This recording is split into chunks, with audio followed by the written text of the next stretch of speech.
kulantii wacan oo wanaagsan idin lahaantiinba ku soo dhowaada mar kale wardheer miidiya qodobadeenna warka ugu doorka roonna waxaa ka mid a villa soomaaliya oo dabcisay mowqifkeedii ku aadanaa madaxweynaha jubbaland axmed madoobe iyo dowlad goboleedyada oo faahfaahiyey kulankii maanta ay la yeesheen madaxda dowladda federaalka somalilan oo war ka soo saartay xiisadda ka taagan xiriirka la sheegay inay samaysteen iyaga iyo masar muwaadin kenyaan ah oo sheegay in ciidamada soomaaliya caawiyeen xilli ay diideen kuwa dalkiisu maruu ku xayiraa gudaha soomaaliya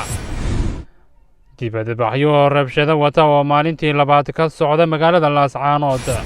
baarlamaanka masar oo awoodda dheeraada siiyey madaxweyne cabdifataax al siisi xilli xiisada adagina taagan tahay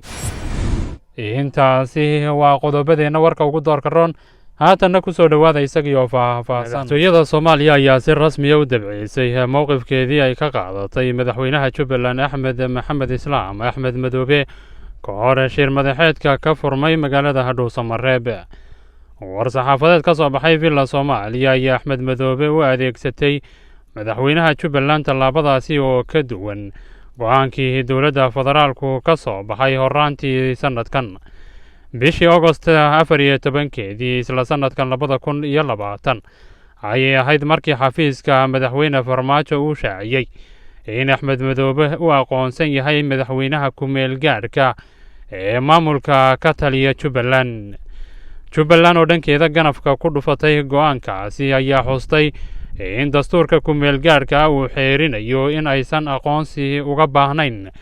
maamuladu islamarkaasina awood u siinayo inay maamulato doorashadeeda bayaanka villa soomaaliya ku bedeshay aragtideedii ayaa ka dambeeyey markii madaxda dowladda federaalka iyo kuwa maamuladu ay dhuusamareeb ku yeesheen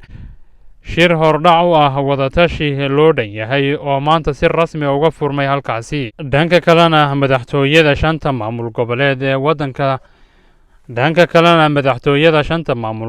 ee dalka ka jira ayaa faahfaahinno dheeraada oo kooban ka soo saaray kulankii ay la yeesheen madaxda dowladda federaalk ee soomaaliya madaxweyne farmaajo iyo ra-iisul wasaare khayre ayaa madaxtooyada galmudug ee dhuusamareeb markii ugu horreysay si wada jira kula kulmay hoggaanka maamulada kadib tegitaankoodii halkaasi ugu horreynna madaxtooyada puntland oo bayaan soo saartay ayaa is-aragga ku sifaysay kulankii koowaad ee rasmiya shirka wadatashiga madaxda dowladda federaalka iyo dowladaha xubnaha ka madaxda dowladda federaalka iyo dowladaha xubnaha ka ayaa isugu yimid dhuusamareeb si ay uga wada tashadaan arrimaha masiiriga ah ee dalka sida doorashooyinka 2020-2021 dhacaya ayaa lagu yidhi qoraal kooban oo ka soo baxay madaxtooyada puntland aqalka looga arrimiyo maamulka puntland oo shirkani ku sifeeyey kulan gogol xaadh u ah wadatashiga dowladda federaalka iyo maamulada ayaa isaguna yidhi kulankan ayaa gogol xaadh u ahaa shirka wadatashiga dowladda federaalka iyo dowladaha xubnaha ka ah ee lagaga tashanayo wakhtiga kala guurka kaasi oo dhowaana ka furmaya magaalada dhuusamareeb ee caasimadda galmudug ayaa lagu yidhi warka qoraalka ee lasoo dhigay barta facebooka xafiiska axmed madoobe hirshabeelle iyo koonfur galbeed ayaa warbixintooda ku soo koobay in kulanka uu hordhac u ahaa wadatashiga loo ballansan yahay galmudug ayaa tibaaxday in madaxweyne farmaajo uu guddoominayay shirka islamarkaasina ra-iisul wasaare khayre ka ahaa goobjooge madaxweynaha galmudug axmed cabdi kaariye ayaa ka qayb kulanka hordhac u ah shirka wadatashiga madaxda dowladda federaalka iyo dowladaha xubnaha ka ah oo uu shir guddoominayay madaxweynaha jamhuuriyadda federaalka soomaaliya islamarkaasina uu goobjoog ka ahaa ra-iisul wasaare xasan cali khayre iyo madaxweynayaasha dowlad goboleedyada dalka kaasi oo ka dhacay xarunta madaxtooyada galmudug ayaa lagu yidhi war qoraalah oo ka soo baxay xafiiska madaxweyne axmed qorqor somalilanna waxay war ka soo saartay xidhiirka ay la yeesheen dalka masar xukuumadda somalilan ayaa markii ugu horreysay si rasmiya uga hadashay xidhiirka cusub ee masar ee dhowaan xogtiisa ay baahisay warbaahintu masar ayaa muddooyinkii dambeba ku howlanayd sidii ay xiriir diblomaasiyadeed iyo mid heshiisyo cusuba ula saxeexan lahayd xukuumadda somalilan xilli ay taagan tahay xiisadda webiga naylka ee kala dhexaysa Itoobiya oo ay Somalilan xiriir diblomaasiyadeed oo wanaagsan la leedahay. liibaan yuusuf cismaan wasiir ku-xigeenka arrimaha dibadda ee Somalilan ayaa sheegay in xiriirka cusub ee Masar uu yahay iskaashi labada dhinac dhex mari doona kaasi oo kor u qaadaya dhaqaalaha iyo ganacsiga labada dhinac. liibaan ayaa sheegay in xiriirka diblomaasiyadeed ee Masar ay la yeelanayso oo uusan wax saameyna ku yeelan doonin midkii ay horey ula lahaayeen dowladda Itoobiya oo ay iyadana xasaasiyad gaara ka qabta xiriir xilligani dhex mara Somalilan iyo Masar. wasiirka ayaa xusay in wafdi ka socda dowladda Masar uu yimid Somalilan iyadoo dhowaanna ay baahisay warbaahintu xog ku saabsan wafdigaasi iyo waxyaabihii ay u socdeen. waxaa kaloo uu wasiirku sheegay in mowqifka Somalilan ee xiisadda webiga naylka uu yahay mid dhexdhexaadnimo islamarkaasina ay dalbanayaan in sida ugu dhaqsiyaha badan jawi nabadeed lagu furdaamiyo xiisaddaasi u dhaxaysa Masar iyo Itoobiya. waxa uu si gaara u xusay in dowladda Masar ay si weyn ugala shaqayn doonto dadaalada ay Somalilan ugu jirto ictiraaf raadinta maadaama ay ka tirsan tahay Midowga Afrika iyo Jaamacadda Carabta waa sida uu hadalka u dhigay. wasiirka Somalilan ee ka hadlayay arrintani ayaan marnaba si cad u xusin rabitaanka dowladda Masar ee ku aadan in saldhig militari ay ka samaysanayso gudaha Somalilan iyadoo dhowaanna wafdigii Masaarida ee tegay Hargeysa oo arrinkaasi kala hadlay madaxweyne Muuse Biixi Cabdi sida ay ogaatay warbaahintu. muwaadin u dhashay dalka Kenyana waxa uu sheegay in ciidamada Soomaaliya ay caawiyeen xilli kuwa dalkiisu ay diideen. Martin oo ah muwaadin u dhashay sida ay ciidamada dalkiisu u caawin waayeen xilli uu duruufo adag ku haysteen qaybo ka mid a gudaha dalka Soomaaliya. muwaadinkan waxa uu sheegay inuu abaal weyn u hayn doono weligiis ciidamada ammaanka ee Soomaaliya kuwaasi oo garab istaagay isaga iyo saaxiibadiisii. deegaanka Raaskambooni ee dhaca xuduudda dalalka Soomaaliya iyo Kenya ayay ku xayirmeen Martin iyo 6 saaxiibadiisa muddo dhan 72 cisho. xanuunka koronaha ayaa sababay inay gudaha u geli waayaan waddankooda, taasina waxay qasabtay inay isticmaalaan lacag gacan qabasho ah oo ay haysteen.